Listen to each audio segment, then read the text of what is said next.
ഞാൻ റേഷൻ കട പോയിട്ട് ഇങ്ങോട്ട് വരുമ്പം ആ തോട്ടില് ആ അപ്പുറത്തെ പേട്ടിയിറക്കനും കൊണ്ട് കുറച്ച് ജെൻസി പിള്ളേരും കുറെ ജെൻസി ആൽഫ പിള്ളേരും എല്ലാം കൂടി ഇരുന്നുകൊണ്ട് മീനെ പിടിക്കുക. മീനെ പിടിച്ചോട്ടെ, കുഴപ്പമില്ല. പക്ഷെ കവിതയുടെ സാധനം എന്തിനെടുക്കുന്നു? അതാ ചോദ്യം. കവിതയുടെ സാധനം എന്തിനെടുക്കുന്നു? എൻ്റെ ഈ സാധനം എൻ്റെ ഈ സുന എടുത്തോണ്ട് പോയി അമ്മമാര് തോട്ടി വെച്ചിട്ട് ചൂണ്ടയെന്ന് പറഞ്ഞ് മീനെ പിടിച്ചോണ്ടിരിക്കുക. കവിതയ്ക്കുണ്ടല്ലോ ഈ കവിത എന്തിനാ ഇങ്ങനെ ദ്രോഹിക്കുന്നത്?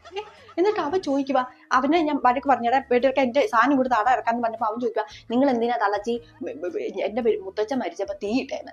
ഞാൻ എങ്ങനെ തീ ഇടുന്ന ഇവന്റെ മുത്തച്ഛൻ മരിക്കുമ്പോ? ഞാൻ ചോദിച്ചു, ഞാൻ എപ്പോ തീ ഇട്ടിടാന്ന് ചോദിച്ചപ്പോൾ പറയുമ്പോ, ഞാൻ ഫേസ്ബുക്കിൽ സ്റ്റോറി ഇട്ടപ്പോ നിങ്ങൾ തീയുടെ ഇത് സ്മീലിയോ എന്തോ സുന ഇട്ടില്ലയോന്ന്.